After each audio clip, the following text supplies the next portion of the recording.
Chapter 1. The false bridge gave way beneath me with a sound like the world breaking in half. One moment I was running, lungs burning, feet pounding against rotting wood, and the next there was nothing but air and the sickening lurch of gravity claiming its prize. The gorge yawned below me, all jagged rocks and churning white water that would swallow me whole. I didn't even have time to scream. The impact with the cliff face knocked the breath from my body. My fingers scraped against stone, nails tearing as I scrambled for purchase and found none. Then I was falling again, tumbling through pine branches that whipped my face and tore my clothes. Pain exploded through my ribs as I hit an outcropping, the blow sending me spinning into darkness. The last thing I remembered was Marcus's face above me on the bridge, my fiance's face, twisted with something that looked almost like relief as he watched me fall. Then nothing. I woke to cold, not the sharp bite of winter air, but the deep, bone-settled cold of someone who'd been lying motionless for far too long. My body was a map of agony. Every breath sent knives through my ribs. My head throbbed with a sick, pulsing rhythm, and my left ankle felt wrong in a way that made my stomach turn. But I was alive. The realization came slowly, pushing through the fog of pain and confusion. I was alive, and I was no longer falling. Instead, I lay on something soft, moss, maybe, or pine needles, and above me, the canopy filtered late afternoon light into golden shafts. That seemed impossibly beautiful for someone who should be dead. A sound made me freeze, breathing, close, too close. I turned my head slowly, biting back a whimper as the movement sent fresh waves of pain through my skull. And then I saw it. The wolf was massive, far larger than any wolf had a right to be. It lay not 10 feet from me, its dark gray fur matted with blood along its flank. One of its legs bent at an unnatural angle. As I watched, its ribs rose and fell in shallow, labored breaths that whistled slightly with each exhale. It was dying.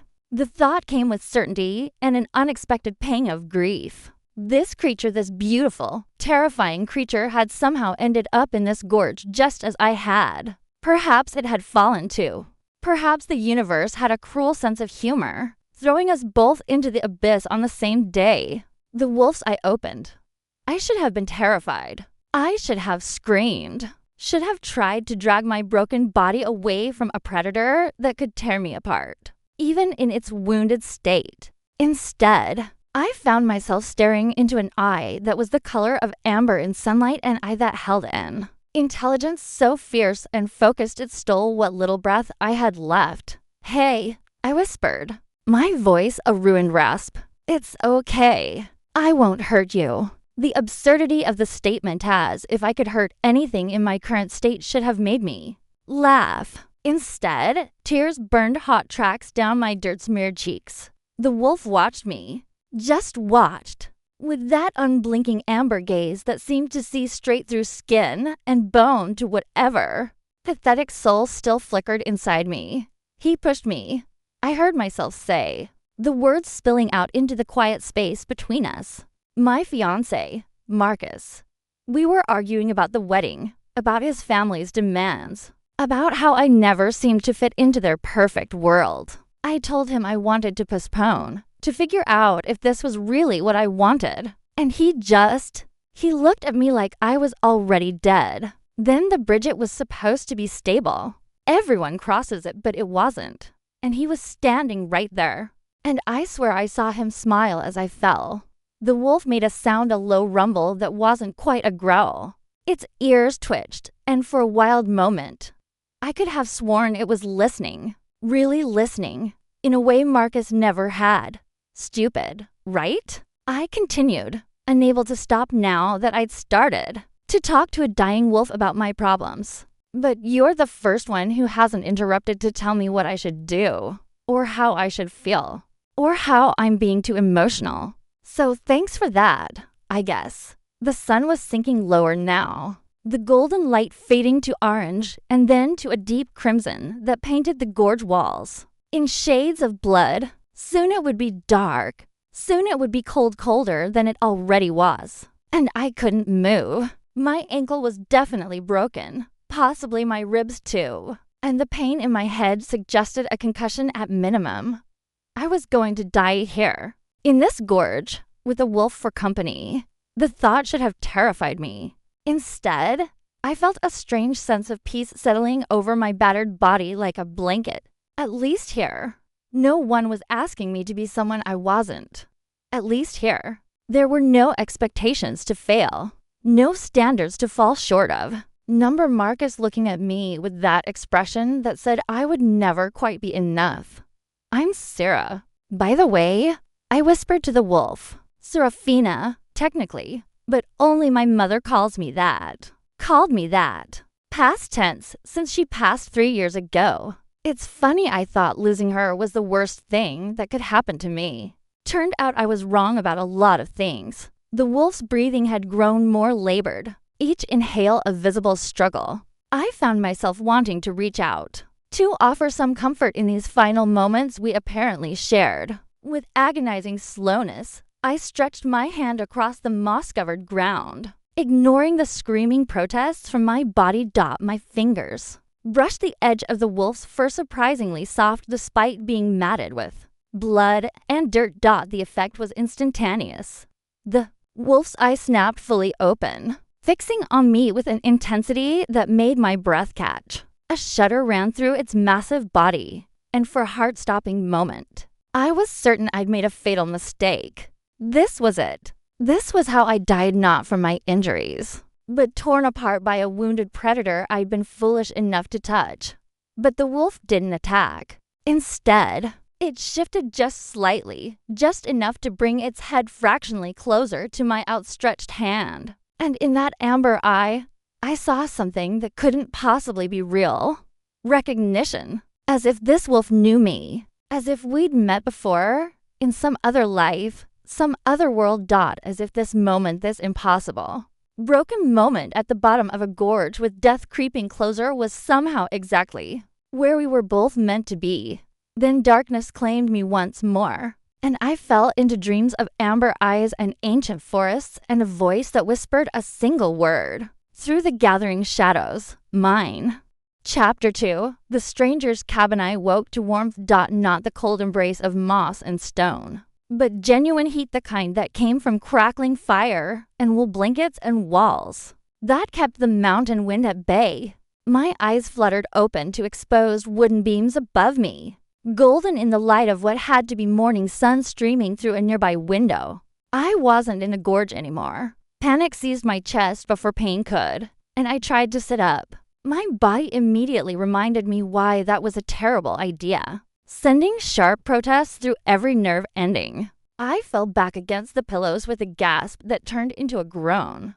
Don't move. The voice came from somewhere to my left, deep, rough, with an edge that suggested its owner didn't speak often or didn't care to. I turned my head slowly, carefully, and found him. He sat in a chair beside the bed, forearms resting on his knees, watching me with eyes that stopped my heart. Amber eyes. The exact shade of the wolf. I breathed. Something flickered across his face, too quick to read.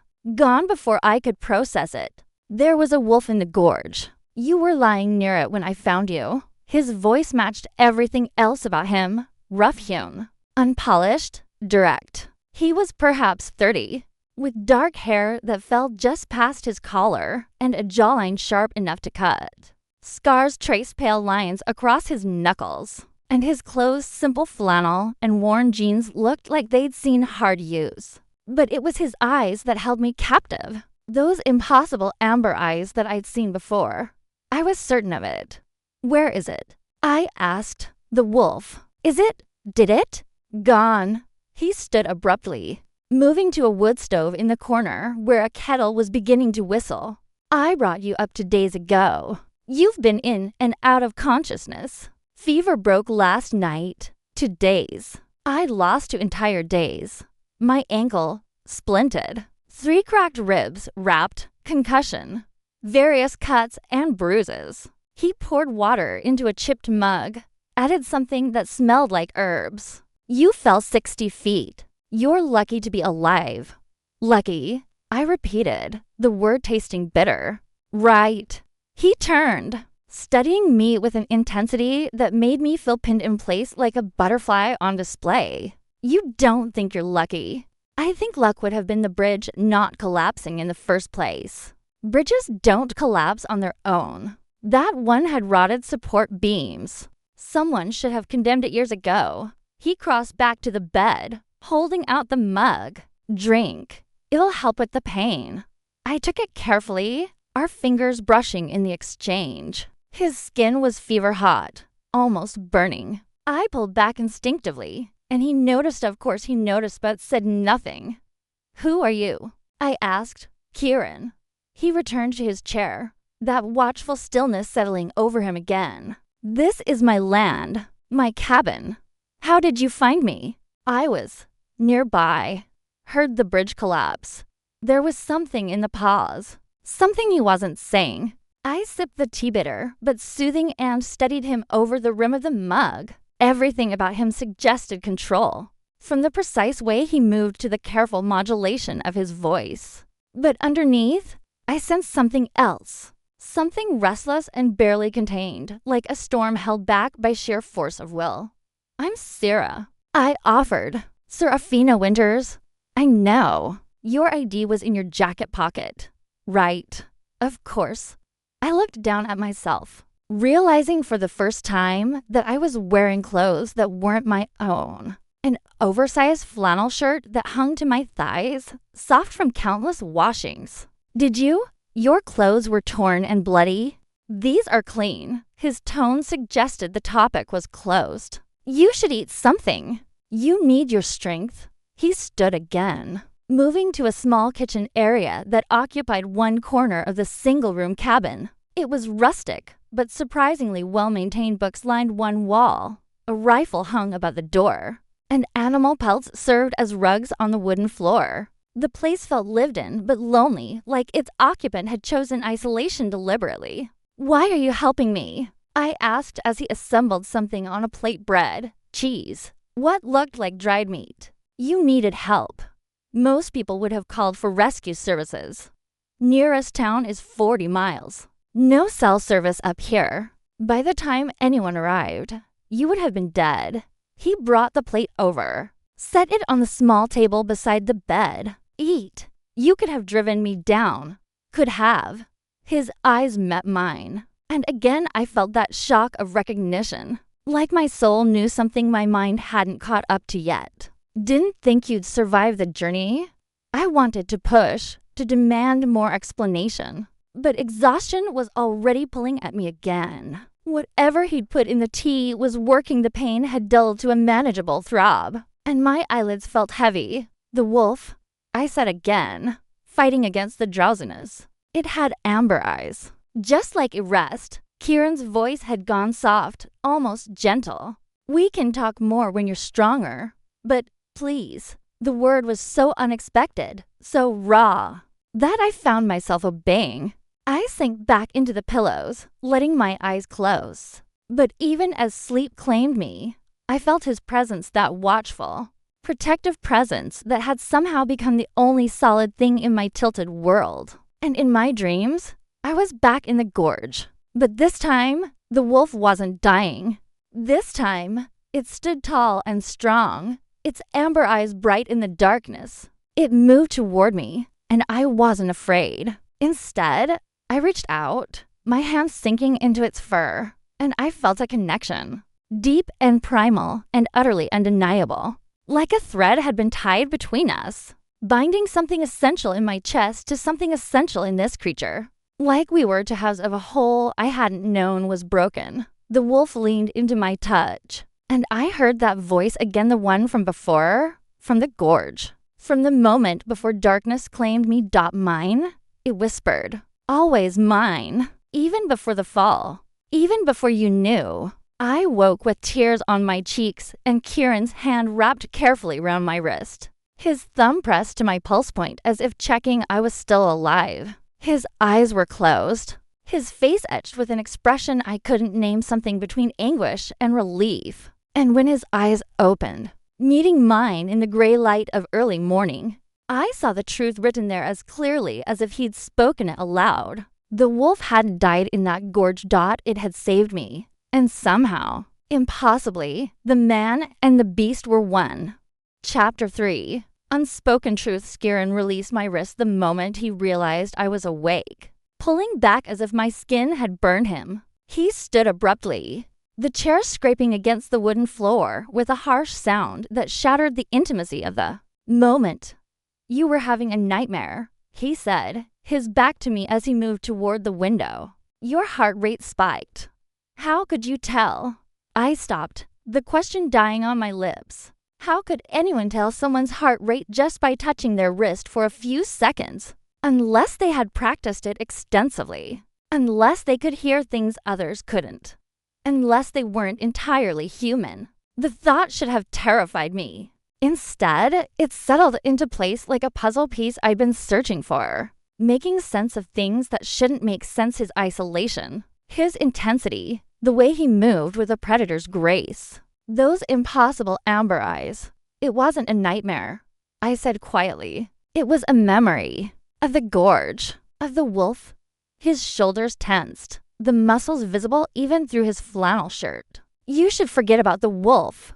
"Why?" "Because it's dead. Because it doesn't matter. It matters to me." I struggled to sit up, ignoring the protest of my ribs. That wolf stayed with me. When it could have left, when it was wounded and dying, it stayed. I need to know what happened to it. Kieran turned, and the expression on his face made my breath catch. It was raw and unguarded pain and longing and something that looked almost like fear. Why? It was just an animal. No. The certainty in my voice surprised us both. It wasn't just an animal. I saw something in its eyes. Recognition. Intelligence. Like it knew me. And I pressed a hand to my chest, where an ache had bloomed that had nothing to do with my cracked ribs. I felt connected to it, like we were meant to find each other in that gorge.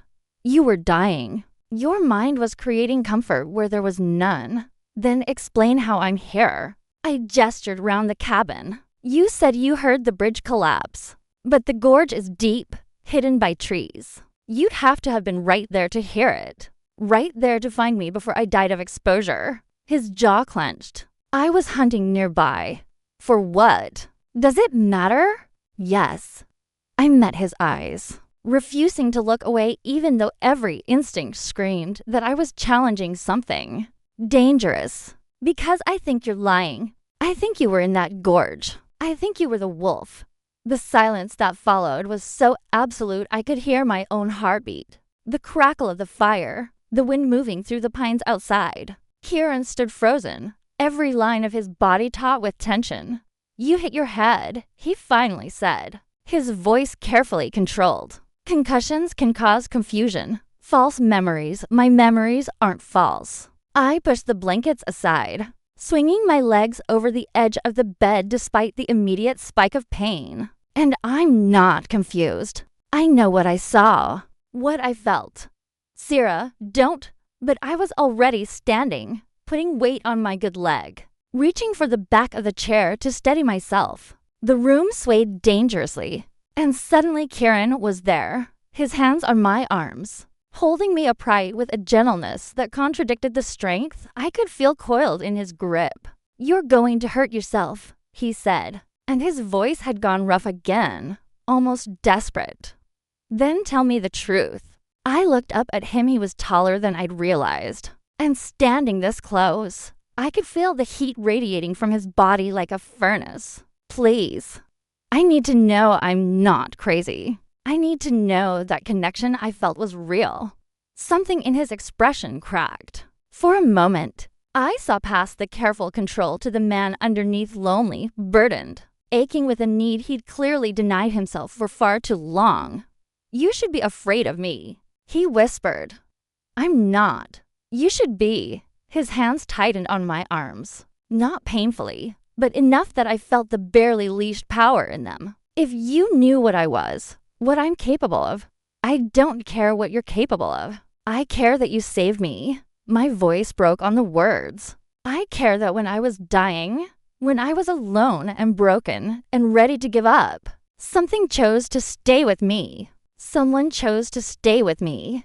The last word hung between us, heavy with implication. Kieran's eyes searched mine, and I watched the internal war playing out across his features, the desire to tell me warring, with the need to protect me, or perhaps to protect himself. His thumb moved unconsciously against my arm, tracing small circles that sent shivers through me despite the warmth of the cabin. "There are things in these mountains," he said finally, each word seeming to cost him. "Things most people don't believe in. Things that would sound impossible if I tried to explain. Like werewolves?" He flinched as if I'd struck him. "Where did you?" I read. I managed a weak smile. And I grew up listening to my grandmother's stories about the old country. About people who could wear animal skins, who were bound to the moon, who found their mates through some primal recognition that transcended logic. Stories aren't what? Real? I shifted my weight, wincing at the pain, but refusing to sit back down. 2 days ago, I would have agreed with you. 2 days ago, I thought the worst thing in my life was a fiancé who didn't love me. Now I've fallen into a gorge, been saved by a wolf with amber eyes, and woken up in a cabin with a man who has those same eyes and who somehow knew exactly how to splint my ankle and treat my injuries as if he'd done it 100 times before. "I have medical training," he said, but the deflection was weak. "Kieran." I said his name softly, like a prayer. "I'm not asking you to prove anything. I'm not asking you to shift or show me or do whatever it is you're afraid of doing. I'm just asking you to be honest with me. Because after everything that's happened, after Marcus and the fall and losing everything I thought I knew about my life, I need something real, something true, even if it's impossible." His eyes closed, his jaw working as if he were fighting some internal battle. When he opened them again, the amber seemed to glow in the morning light, more animal than human. "The wolf you saw in the gorge," he said slowly, "didn't die." My heart stuttered. "I know. It healed. Because it had to. Because you were there, and leaving you wasn't an option." "Why?" I breathed. His hands slid from my arms to my wrists, his fingers finding my pulse points again. And this time I understood he was feeling my heartbeat, confirming I was real, confirming this moment was happening. "Because," Kieran said, his voice dropping to something barely above a whisper, "the wolf recognized what the man had been searching for his entire life." Chapter 4. The weight of Destineth's words hung in the air between us, heavy with meaning I wasn't sure I was ready to understand. Kieran's fingers remained pressed to my wrists, feeling the way my pulse had quickened, the way my breath had gone shallow. "I don't understand," I whispered, though part of me feared I understood perfectly. He released me then, stepping back and running a hand through his dark hair in a gesture of frustration, or perhaps resignation. "You should sit. This conversation is going to take a while, and you're still healing." For once, I didn't argue. My ankle was throbbing, and the room had developed a disturbing tendency to tilt when I moved too quickly. I sank back onto the bed, pulling the blanket over my legs, suddenly aware of how vulnerable I was alone in a mountain cabin with a man who'd just admitted to being something impossible. Kieran moved to the wood stove, pouring 2 cups of coffee from a battered pot. The domestic normalcy of the action felt surreal given what we were discussing. He handed me one of the cups, then took his seat in the chair, his elbows on his knees, his own cup cradled between his palms. "My family has lived in these mountains for generations," he began, his voice low and measured. "We're not like the packs in the stories, organized, social, living in compounds. We're solitary, territorial. Most of us prefer the wolf to the man." I wrapped my hands around the warm cup, letting the heat anchor me. "But you live as a man, here, alone, not by choice." His jaw tightened. 3 years ago, I was supposed to take over as alpha of our territory. It's a birthright, passed down through bloodlines. But there was a challenge, a fight for dominance. What happened? I won, The words were flat, empty of emotion. But my opponent was my younger brother. I didn't mean to. The wolf takes over during dominance fights, acts on instinct. By the time I shifted back, he stopped, his knuckles white around the coffee cup. I've been exiled since. Self-imposed. I couldn't stay with the family after what I'd done. The pain in his voice was palpable, a living thing that filled the cabin. I wanted to reach for him, to offer comfort, but I sensed he wasn't finished. Shifters don't age like humans, he continued. We live longer, heal faster, but we also feel everything more intensely: rage, grief, joy, and loneliness. The isolation eats at us, makes the wolf restless and dangerous. Most of us need pack, need connection, but I forfeited that right. For 3 years, you've been alone up here. He nodded. It's better this way, safer. The wolf is unpredictable when I'm alone too long, but it's better than risking hurting someone else. He cut himself off, taking a long drink of his coffee. I processed this slowly, turning it over in my mind. And in the gorge? You were in wolf form when the bridge collapsed. I heard voices, arguing. His eyes met mine. I heard you telling someone you wanted to postpone a wedding. Heard the fear in your voice. Then I heard the bridge give way, and I was running before I consciously decided to move. But you were injured too. I saw the blood, the broken leg where I hit an outcropping trying to reach you. Broke my foreleg into places. He set down his cup, holding out his left arm. Healed within hours. We recover from almost anything, given time. I stared at his arm, strong, unmarked, showing no sign of the injury he described. Why didn't you leave once you'd healed? You could have gotten help. Could have. I couldn't leave you. The words came out rough, almost angry. The wolf refused. Every time I tried to shift and go for help, I couldn't. Something held me there, kept me next to you. I've never experienced anything like it.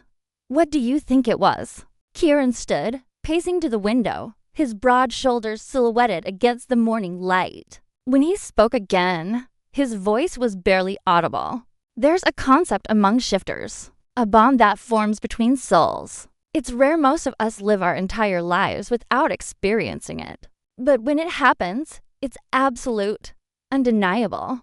My heart was pounding now, so hard I was certain he could hear it across the room. What's it called? The mate bond. He turned to face me, and the vulnerability in his expression stole my breath. The wolf knows before the man does. It recognizes its mate through scent, through some primal instinct that transcends logic. And once it recognizes them, everything changes. The wolf would die before abandoning them, would tear itself apart to protect them. The coffee cup shook in my hands. I set it down carefully on the bedside table. You're saying the wolf recognized me as your. I'm saying the wolf refused to leave you, even while it was dying. I'm saying that carrying you up a 60-foot cliff with 3 broken ribs and a concussed skull should have killed us both. But somehow I made it because the alternative was unthinkable. His hands clenched into fists at his sides. I'm saying that having you here, in my space, healing under my care, feels right in a way nothing has felt right in 3 years. Kieran, but I'm also saying that you have a life down in the valley. A fiancé, apparently, even if he's a bastard who let you fall. A human life with human concerns. And I have no right to disrupt that just because my wolf decided you belong to me. The last words were spoken with such bitterness that I flinched. That's not fair. None of this is fair. He turned back to the window, his reflection ghostly in the glass. You didn't ask for any of this. Didn't ask to be pulled into a world you don't understand. Claimed by something you should probably fear. Stop telling me what I should feel. I surprised myself with the sharpness in my voice. You don't get to decide that for me. I'm trying to protect you. From what? From you? I laughed, but there was no humor in it. Kieran. I fell 60 feet into a gorge because my ex-fiancé decided I was more trouble than I was. Worth. I was dying, alone and broken, with nothing but regrets and the cold. Then a wolf appeared. A wolf that could have saved itself, but chose to stay with me instead. And you want me to be afraid of that? He said nothing, but I saw the tension in his shoulders, the way his breath had gone shallow. Maybe I should be terrified. I continued, softer now. Maybe I should be demanding you take me back to town immediately. But all I feel is, I pressed a hand to my chest again, to that ache that had been growing since I woke. Safe. For the first time in longer than I can remember, I feel safe. When Kieran finally turned back to face me, his amber eyes were bright with something that looked almost like hope. That's the bond, he said quietly. It works both ways. You feel it too. I nodded, not trusting my voice.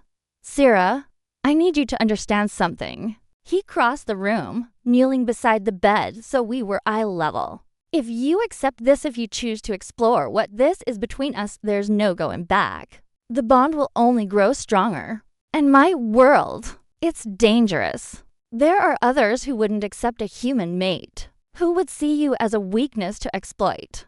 Are you trying to scare me away? I'm trying to be honest. His hand hovered near mine on the blanket, not quite touching. You deserve to make this choice with full knowledge of what it means.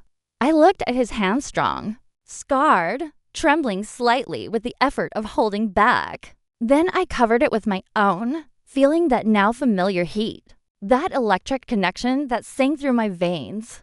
Then be honest about this too, I said. Do you want me to leave? The word came out broken, barely a whisper. No. Chapter 5. Fractured past Kieran's hand turned beneath mine, his fingers threading through my own with a desperate gentleness that made my chest ache. We stayed like that for a long moment, the only sound the crackling of the fire and our synchronized breathing. Tell me about him, he said finally, his thumb tracing circles on the back of my hand. The man on the bridge. I tensed, old wounds reopening at the mention of Marcus. Why? Because he's part of your story. And if we're really doing this, I need to understand. What brought you to that bridge? His amber eyes searched mine. I need to know what I'm asking you to leave behind. I took a shaky breath, organizing thoughts I'd been trying to avoid since I woke. Marcus Hartwell. We met 2 years ago at a charity gala my company sponsored. He was charming, successful, from one of those old money families that think their bloodline makes them royalty. You loved him. I thought I did. I looked down at our joined hands, at how natural they looked together despite everything that should have made this impossible. Or maybe I loved the idea of him, the stability he represented. After my mother died, I felt so untethered. Marcus was like a port in a storm, somewhere to anchor myself. But his family never thought I was good enough. My mother was an immigrant. My father died when I was young. We weren't wealthy, weren't connected. Marcus's mother made it clear I was a phase he'd outgrow. I laughed bitterly. Turns out she was right, just not in the way she expected. Kieran's jaw clenched. He didn't deserve you. You don't know me well enough to say that. I know you touched a dying wolf instead of saving yourself. I know you're lying in a cabin with a man who just admitted to being a monster, and you're holding his hand instead of running. His voice dropped. I know your heart rate steadies when I'm close, and you smell like wildflowers and something sweeter honeysuckle. Maybe. I know you talk in your sleep, calling out for your mother, apologizing for things that aren't your fault. Heat flooded my cheeks. You've been listening to me sleep? Hard not to in a one-room cabin. A ghost of a smile touched his lips, the first real smile I'd seen from him. It transformed his face, softening the harsh lines, making him look younger. You also snore. Just a little. I do not. I stopped, seeing the teasing glint in his eyes, and felt an answering smile tug at my own lips. You're terrible. So I've been told. The smile faded as quickly as it had appeared. What happened on the bridge, Sierra? The truth. I withdrew my hand from his, wrapping my arms around myself. The loss of contact felt like a physical ache, but I needed the distance for this. We were hiking, Marcus said he wanted to show me the waterfall. That we needed to talk about the wedding without his mother interfering. I thought maybe he was finally going to stand up for us. But he wasn't. No, he said the wedding was off. That his family had found someone more suitable. Someone whose background wouldn't embarrass them. The memory burned like acid. I told him I didn't care about his family's approval anymore. That I was done trying to fit into their perfect world. That maybe calling off the wedding was the best thing that could happen to us both. How did he react? He got angry. Told me I was being dramatic. That I should be grateful his family had tolerated me as long as they had. I closed my eyes, seeing Marcus's face again, twisted with contempt. Then we were on the bridge. I was walking ahead, and I heard this crack. The wood just gave way. But Marcus was right behind me. Kieran. He could have grabbed me. Should have grabbed me. Instead, I swear I heard him say problem solve as I fell. Kieran was on his feet in an instant, pacing like the caged predator he was. He tried to kill you. I don't know. Maybe. Or maybe the bridge really was just rotten. And I'm remembering things wrong because I hit my head no. He turned to me, eyes blazing. Trust your instincts. The wolf heard him arguing with you, heard the fear in your voice before the bridge fell. Your subconscious knew you were in danger. It doesn't matter now. I tried to keep my voice steady. I survived. He probably thinks I'm dead. The authorities probably think I'm dead. By now, there would have been a search. And when they didn't find my body, they'd assume the river took you. Kieran's expression darkened, and he gets to go on with his life, free of the inconvenient fiancé. The bitterness in his tone surprised me. Kieran, you could go back. He stopped pacing, facing me with an intensity that stole my breath. Tell them what happened. File charges. Reclaim your life. Is that what you want? What I want doesn't matter. It matters to me.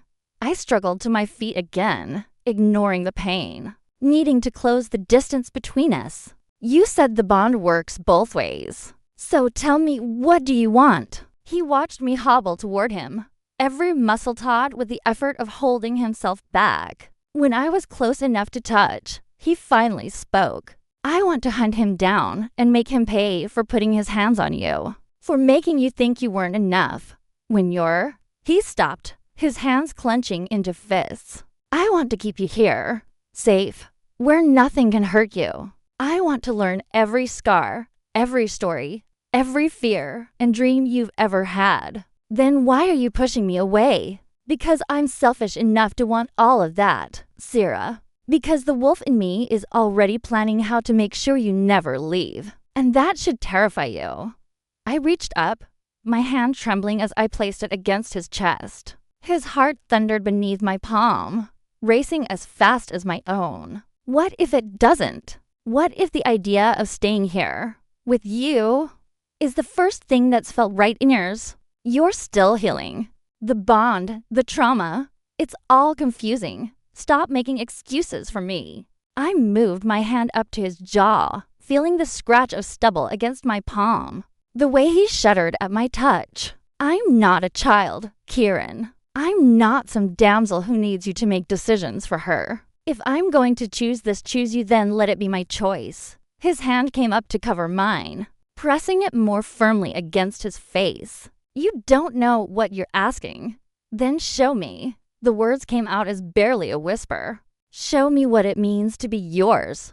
For a long moment, we stood frozen, the air between us electric with possibility. Then Kieran's other arm wrapped around my waist, pulling me against him with a care that spoke of his awareness of my injuries. His forehead came to rest against mine, our breaths mingling.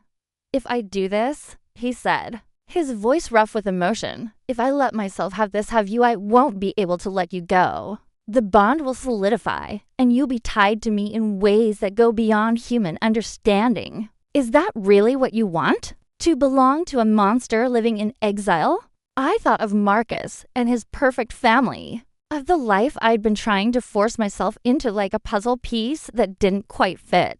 Then I thought of amber eyes in the darkness, Of a wolf that chose to stay when it could have saved itself. Of this man who'd carried me up a cliff face while dying because the alternative was unthinkable. You're not a monster, I said firmly. You're the first person who's ever made me feel like I'm exactly where I'm supposed to be. His breath hitched, and when he pulled back to look at me, his eyes had shifted more wolf than man, glowing with an inner light. Then God help us both, he whispered, because I'm not strong enough to let you go. Chapter 5. Fractured past Chapter 6. The first shift's next 3 days passed in a strange, suspended reality. Kieran became my world nurse, protector, and something I didn't have words for yet. He changed my bandages with hands that never trembled, brewed herbal teas that eased the pain, and told me stories of the mountains while I healed. But he kept his distance. Oh, he was attentive, even tender in his care. But after that moment when we'd stood pressed together, foreheads touching, hearts racing in sync after I told him I wanted to stay, he pulled back. Not coldly, but deliberately, as if he was giving me space to change my mind. It was driving me slowly insane. You're healing well, he said on the 4th morning, unwrapping the splint from my ankle. His fingers were gentle but clinical, checking for swelling, testing my range of motion. Another few days and you'll be able to walk without assistance. And then what? I asked, unable to keep the frustration from my voice. His hands stilled. Then you'll be strong enough to make the journey down the mountain, if that's what you choose. We've been over this, have we?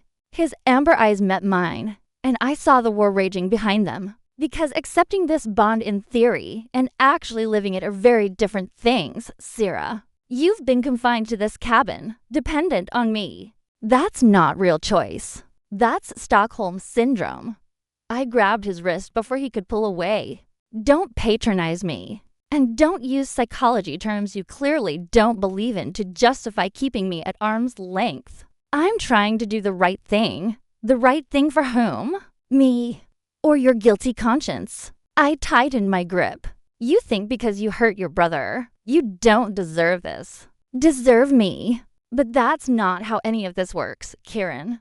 His jaw clenched, a muscle ticking in his cheek. You don't understand. Then help me understand.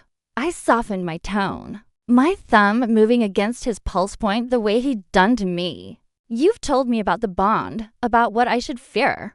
But you haven't shown me. You haven't let me see what you really are.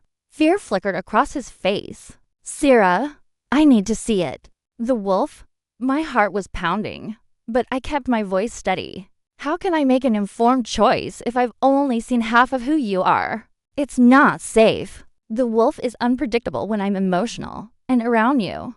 I'm always. He stopped, closing his eyes. It wants you too much. I might not be able to control it. I trust you. You shouldn't. But I do. I released his wrist, cupping his face instead, forcing him to look at me. I trust the man who carried me up a cliff while dying.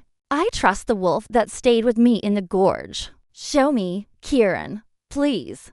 For a long moment, he simply stared at me, warring with himself. Then, slowly, he nodded. Outside, he said quietly, I'll need space. He helped me to the porch, settling me in a wooden chair with a blanket around my shoulders. The late afternoon sun painted the clearing in shades of gold, and the forest beyond seemed to hold its breath in anticipation. Kieran stood 20 feet away, his back to me, shoulders rigid with tension. Last chance to change your mind, he called without turning. I'm not changing my mind. He nodded once, then began unbuttoning his flannel. I watched, mesmerized, as he stripped off his shirt, revealing a back corded with muscle and marked with scars, some faded to white, others newer, still pink. When he turned to toss the shirt aside, I saw more scars across his chest, his abdomen, a map of violence and survival. The shift is painful, he said, meeting my eyes. Every time. It never gets easier. Don't be alarmed.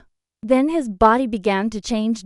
It wasn't like the movies, no smooth. Cinematic transformation. This was brutal, visceral. His bones cracked audibly, reshaping themselves. His spine curved, vertebrae popping as they realigned. He dropped to his hands and knees, gasping, and I saw his fingers lengthen, nails sharpening into claws. I gripped the arms of a chair, forcing myself not to look away. This was what I'd asked for. This was the truth of what he was. Fur rippled across his skin like dark water, and his face elongated, jaw cracking as it reformed into a muzzle. His eyes, those amber eyes, squeezed shut against the pain, and a sound tore from his throat that was half human scream, half animal howl. Then it was over. Where Kieran had stood. A massive wolf now crouched, sides heaving. Its fur was darker than I remembered from the gorge charcoal gray, nearly black in places. It was easily twice the size of any natural wolf, with shoulders that would reach my chest if I stood beside it. Slowly, those amber eyes opened and fixed on me. I should have been terrified. Every survival instinct should have been screaming at me to run. Instead, I felt that pull, that deep, bone-level recognition that said this is right. This is safe. This is home. Hi, I whispered. The wolf's ears twitched. It remained motionless, every muscle tense, as if waiting to see what I'd do, as if afraid I'd finally show the fear it expected. I stood carefully, setting aside the blanket. My ankle protested, but I ignored it, taking one slow step down from the porch. Then another. It's still you, I said softly, taking another step. I can see it in your eyes. You're still Kieran. The wolf made a low sound, not quite a growl, not quite a whine. Its tail, which had been tucked against its body, twitched slightly. I was close now, close enough to feel the heat radiating from its massive form, to smell the wildness of it, pine and earth and something indefinably animal. I held out my hand, palm up, the same way I had in the gorge when I thought we were both dying. I'm not afraid of you, I whispered. The wolf's eyes closed, and for a moment, I thought it would turn away. Then it moved a single step forward that closed the distance between us. Its nose touched my palm, hot and wet, and I felt the same electric connection I'd felt before. Magnified a THOUSANDFOLD. My fingers sank into the thick fur at its neck, and the wolf released a long, shuddering breath. Then, slowly, carefully, it pressed its massive head against my chest, right over my heart. I wrapped my arms around its neck, burying my face in its fur, and felt the tension drain from both of us. This close, I could feel its heartbeat, strong and steady, matching rhythm with my own. I see you, I murmured.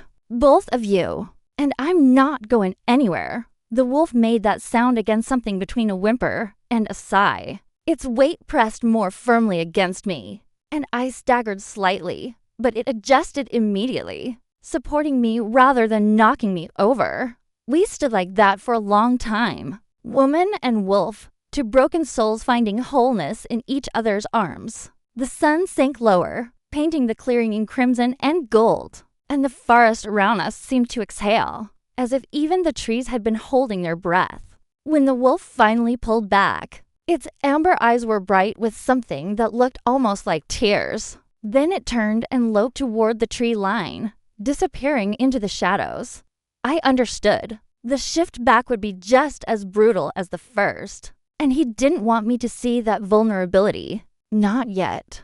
I made my way back to the porch, settling into the chair with trembling legs. My heart was still racing, my hands shaking with adrenaline and something else, something that felt like joy. 20 minutes later, Kieran emerged from the forest, fully dressed, his hair damp as if he'd dunked his head in the stream. He approached slowly, warily, studying my face. Well, he asked quietly, still not afraid? I smiled, standing despite my protesting ankle, and crossed to him. Without hesitation, I rose on my toes and pressed my lips to his cheek. Still not afraid. I whispered against his skin. Not even a little. His arms came around me then, pulling me close with a desperation that spoke of years of loneliness finally breaking. And when I felt wetness on my shoulder, I didn't mention the tears. I just held him tighter and let him know that he was finally home.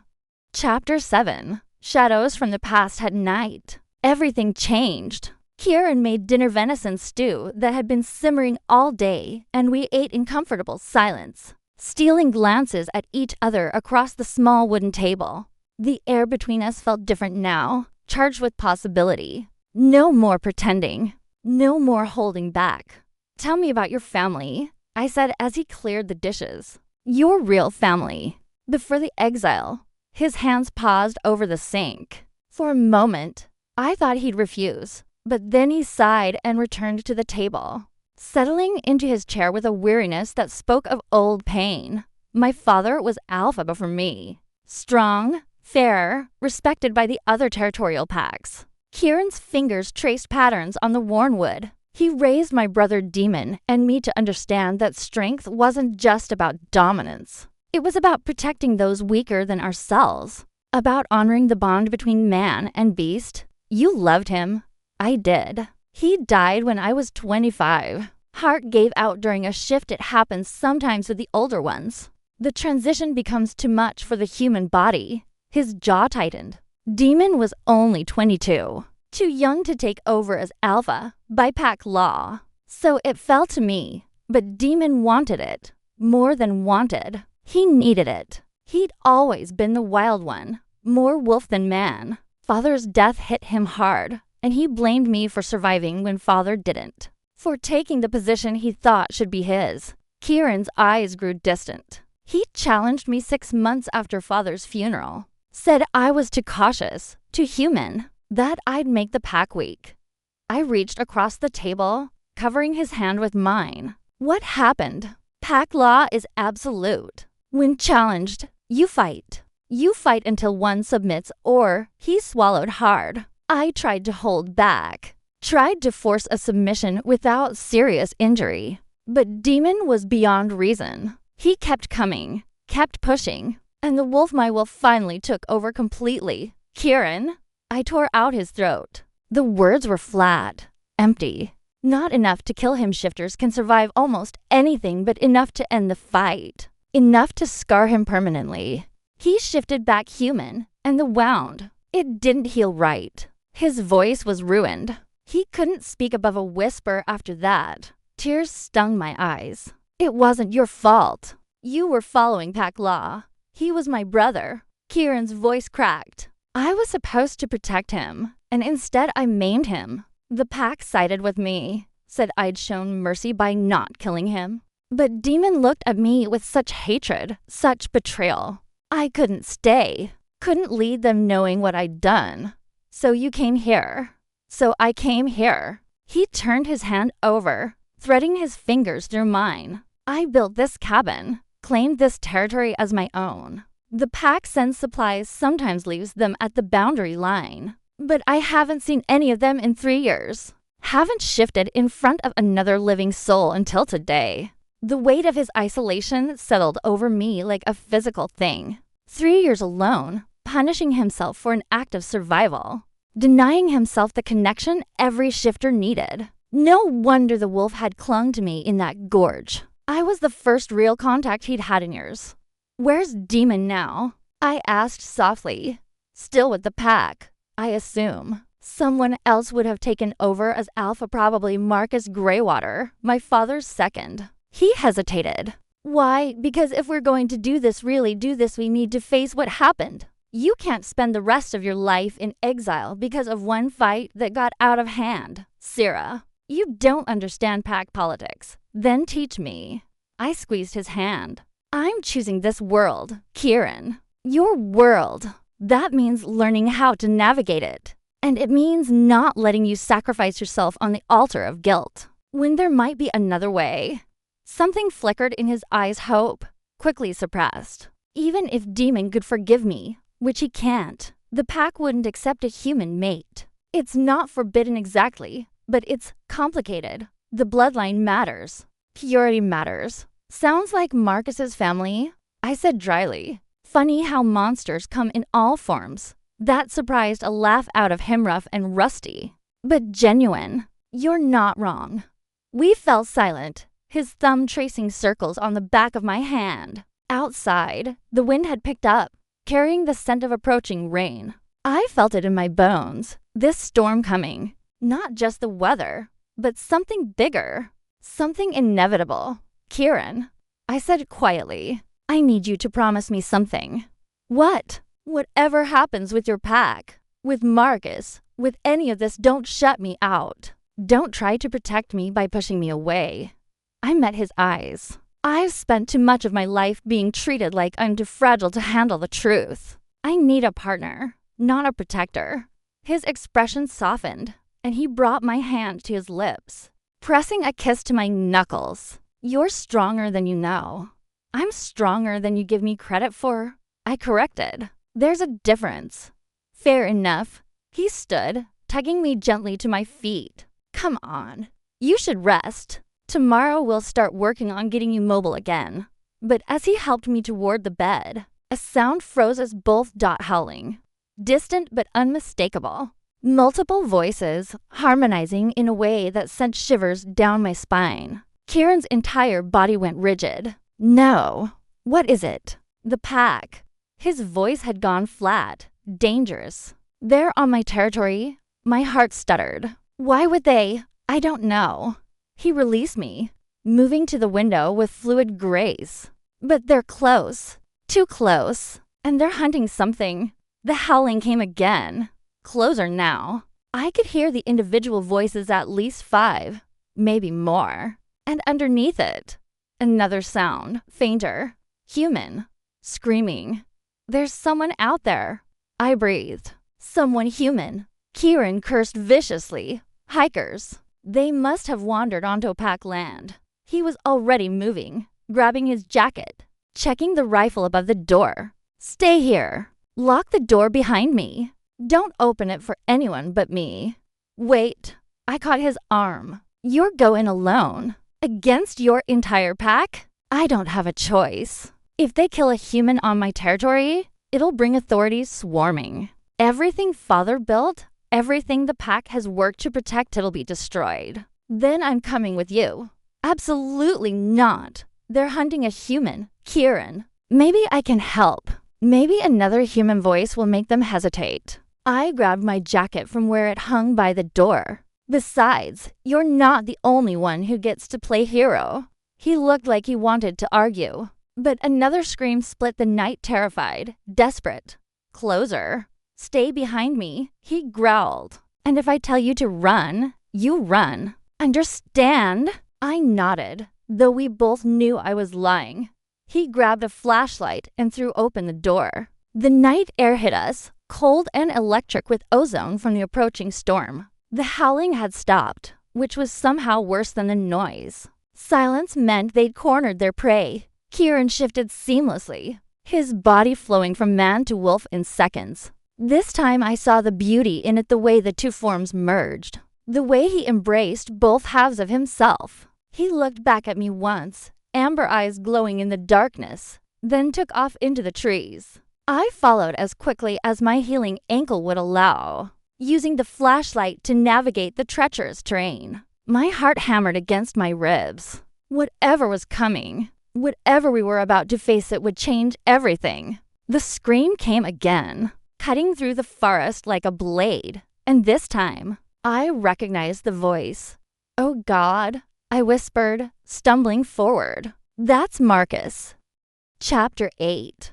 When two worlds collideth, world narrowed to the beam of my flashlight, and the sound of my ragged breathing as I crashed through the underbrush. Somewhere ahead, Kieran's dark form moved like smoke between the trees, faster than any natural animal. My ankle screamed in protest, but I pushed harder, driven by a sick dread that had nothing to do with concern for Marcus and everything to do with what might happen when these two parts of my life collided. I burst into a clearing, just as Marcus screamed again. 5 wolves had him, cornered against a massive oak, their bodies forming a semicircle that cut off any escape. They were smaller than Kieran, but still enormous, each one easily 200 pounds of muscle. And Fang! Their eyes glowed in the moonlight, reflecting green and gold. fixed on Marcus with predatory focus.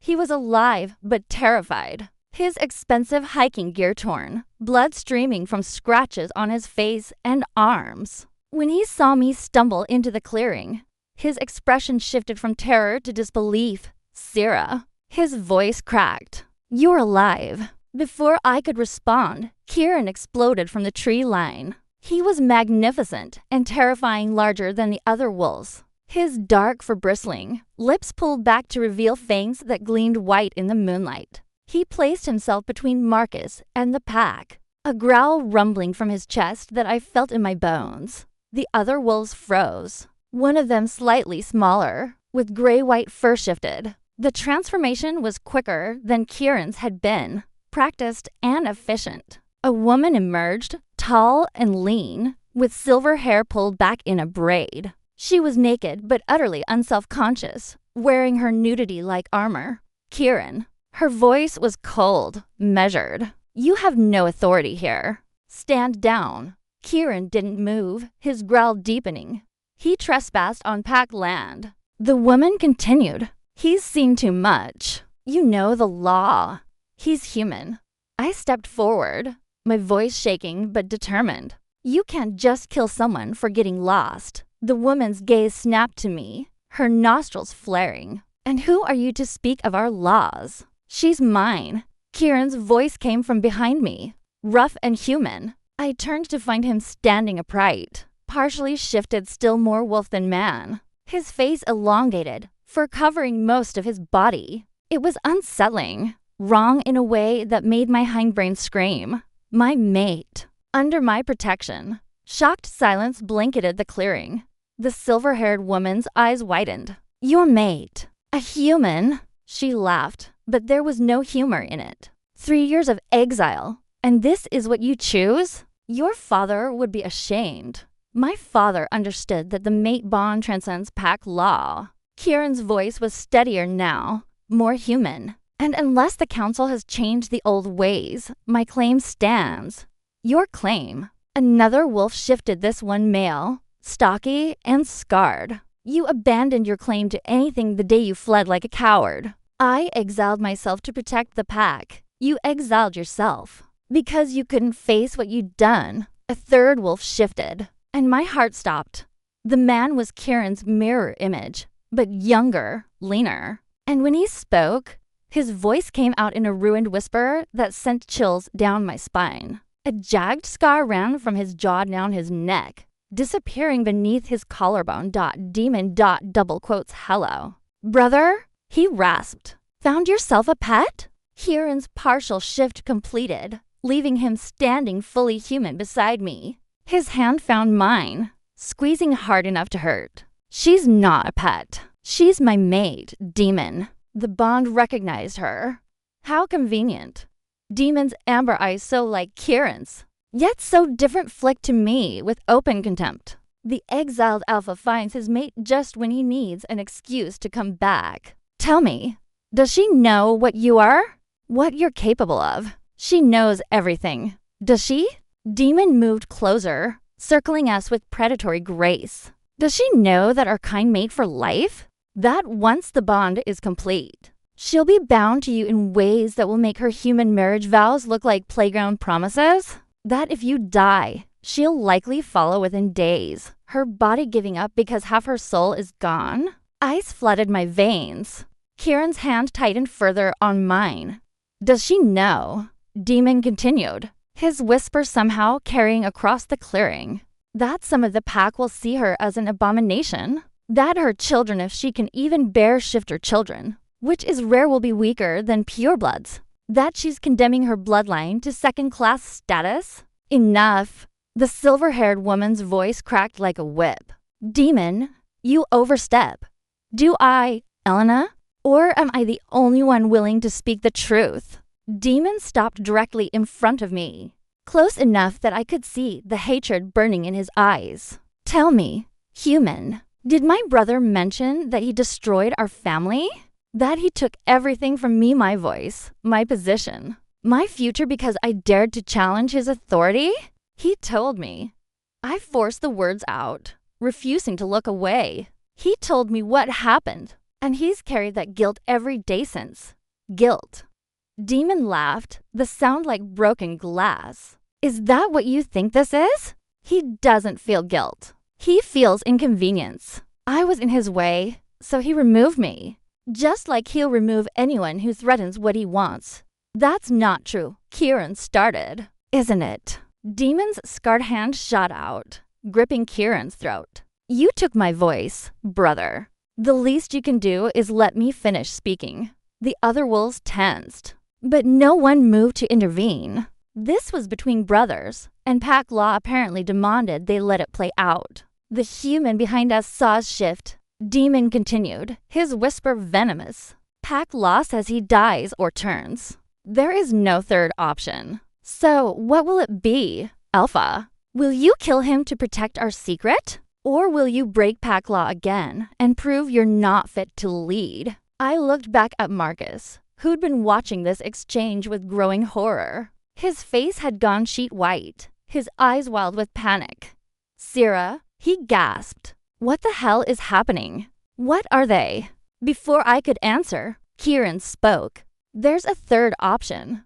Elena's eyes narrowed. There is no. The human is her former mate. She has the right to claim him under guest protection. Silence. That law hasn't been invoked in decades, Elena said slowly. But it still exists. Kieran looked at me, his expression unreadable.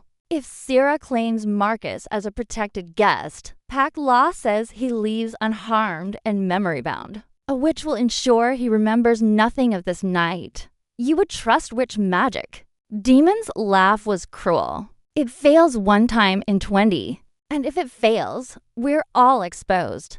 I'll take that risk. Kieran squeezed my hand. If Syrah chooses to invoke protection. All eyes turned to me. Marcus, who'd let me fall, who'd called me a problem to be solved, was staring at me with desperate hope. Kieran stood rigid beside me, his thumb tracing small circles on my hand that said, I'll support whatever you choose. Demon watched with barely concealed satisfaction, as if he knew exactly what he'd done by putting me in this position. And I realized with crystalline clarity that this was a test, not just for me, but for all of us. For whether I truly understood what being part of this world meant. For whether Kieran could trust me to make hard choices. For whether I was strong enough to belong here. Syrah, please, Marcus whispered. I'm sorry. For everything, please. I looked at the man I'd almost married, the man who'd watched me fall.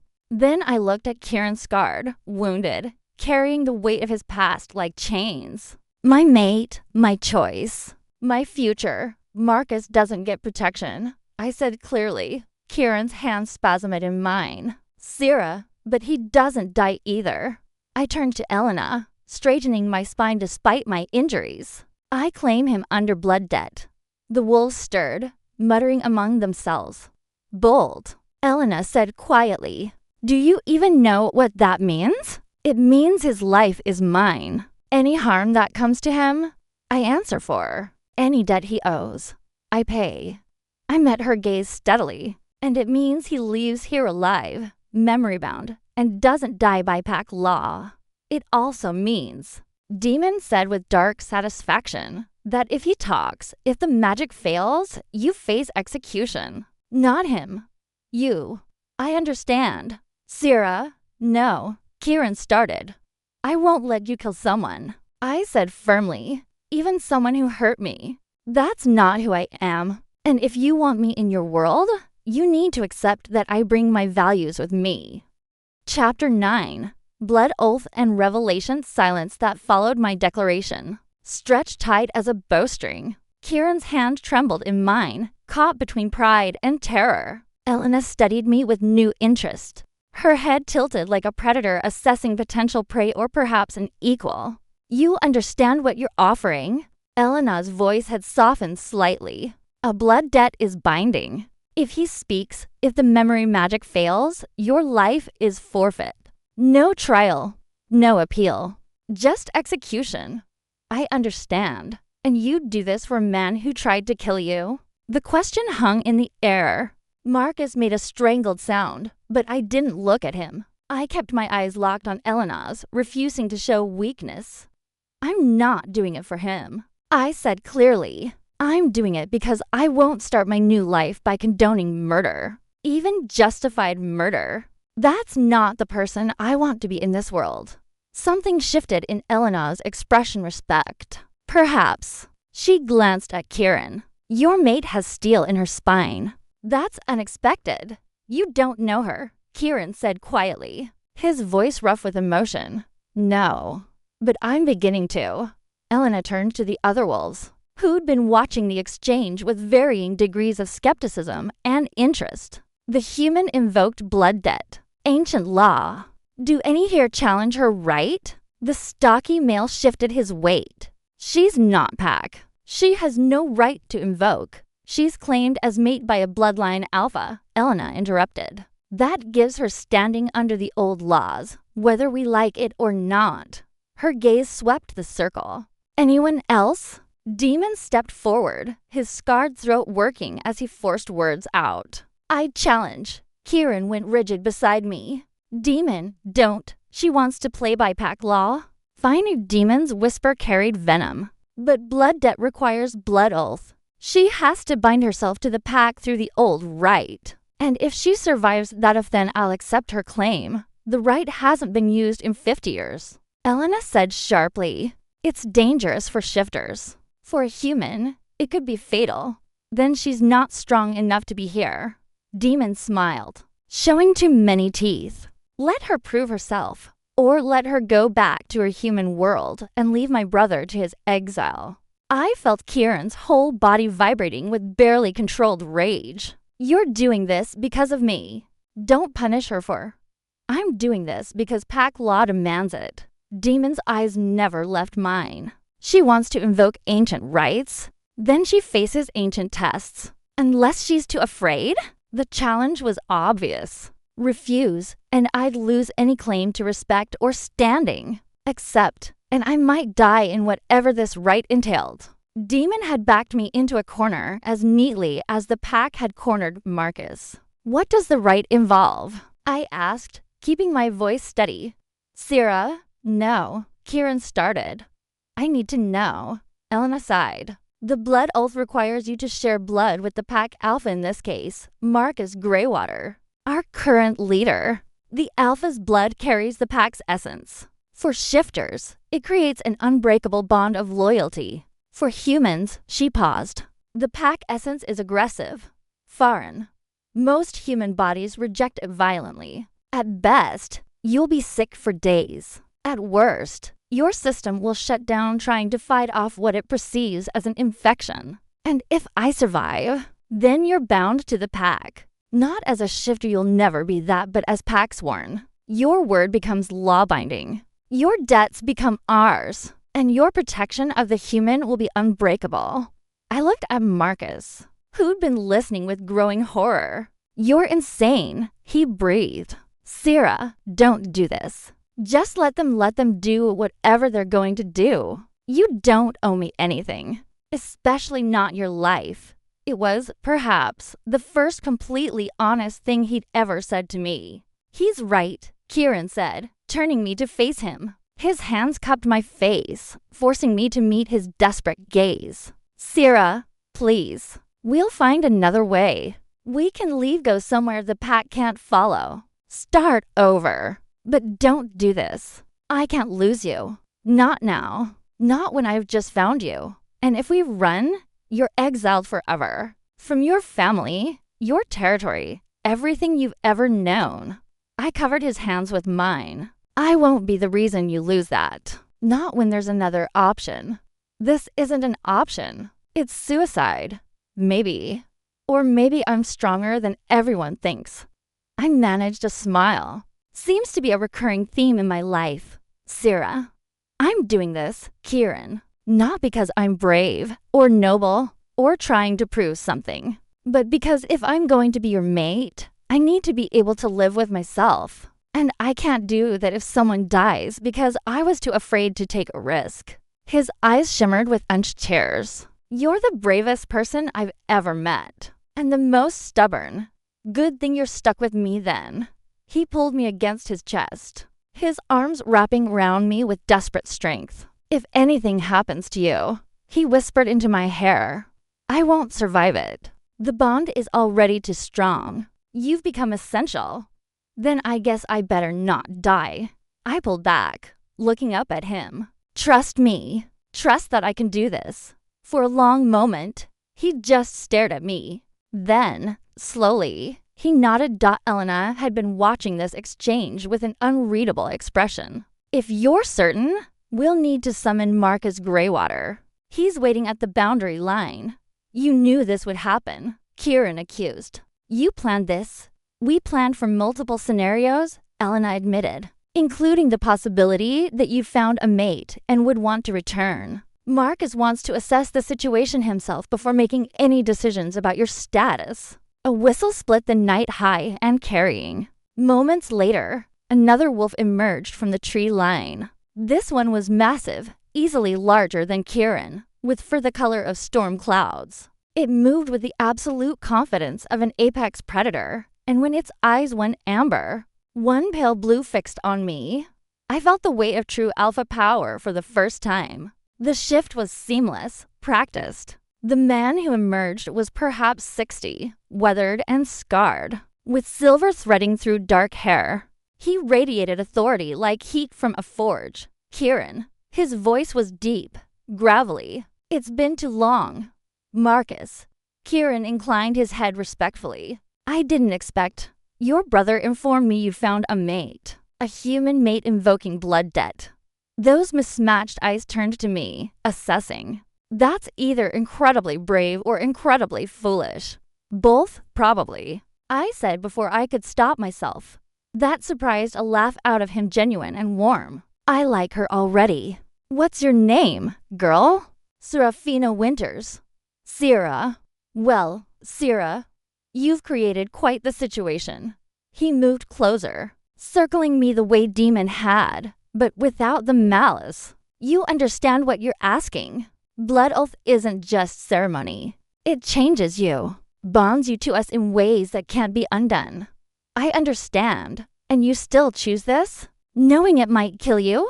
I thought about the gorge, about falling through darkness with nothing but regrets, about waking to amber eyes and gentle hands and a connection that defied explanation, about finding home in the most unexpected place. "I choose this," I said firmly. "I choose him. I choose this life, whatever it costs." Marcus studied me for another long moment. Then he smiled a real smile that transformed his weathered face. "Then let's begin," he said. "Elena, prepare the circle. Demon, fetch the ceremonial blade." His eyes never left mine. "And Sierra, whatever happens in the next hour, don't scream. It shows weakness, and you'll need every ounce of strength to survive what's coming." Kieran's hand found mine again, squeezing tight.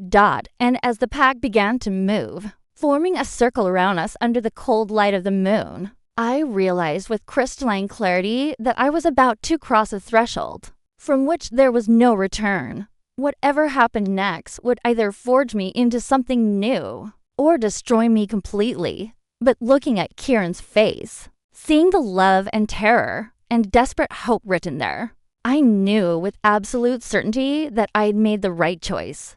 Some bonds were worth any risk. Some loves were worth dying for. And maybe, just maybe, this one was worth living for too.